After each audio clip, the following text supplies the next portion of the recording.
Canadians struggling under the weight of costly medications could soon see relief. A new deal has been reached between the Liberals and the NDP, the first step towards a national Pharmacare plan.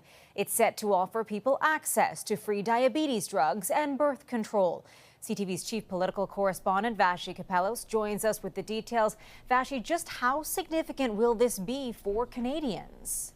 Well, Heather, this agreement is potentially incredibly significant for Canadians, particularly the 1 in 5 Canadians who don't have any drug coverage.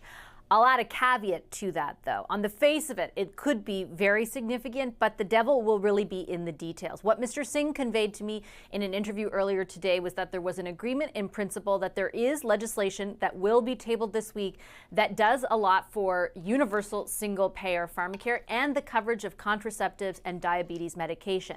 But here's where it gets a bit tricky. What kind of timelines are attached to that? How soon could that coverage be coming to Canadians? It sounds like, from what Mr. Singh told me, it could be sooner rather than later when it comes to those medications for contraceptives and diabetes.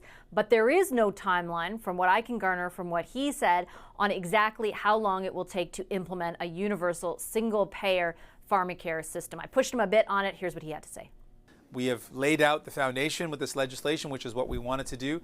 And I've been very convinced that if we really want to move forward, the best way to do that is to elect more new Democrats.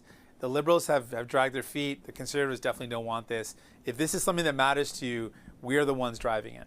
So the framing, as you hear there from the NDP, is very much, we're going to get it introduced through the government, but you'd have to elect us if you actually want to see it implemented. So that's a big difference in the degree to which it will impact Canadians. We'll definitely keep our eye on the actual piece of legislation when it is tabled to see what those details are. The other thing I would highlight just before I turn things back over to you, Heather, is that there are a number of provinces, Quebec, Alberta, potentially New Brunswick as well, who say that they aren't sold on this idea and that they would look to potentially opt out if it does happen. So that'll be another big hurdle to clear as well. Heather? All right, Vassy, thank you for this.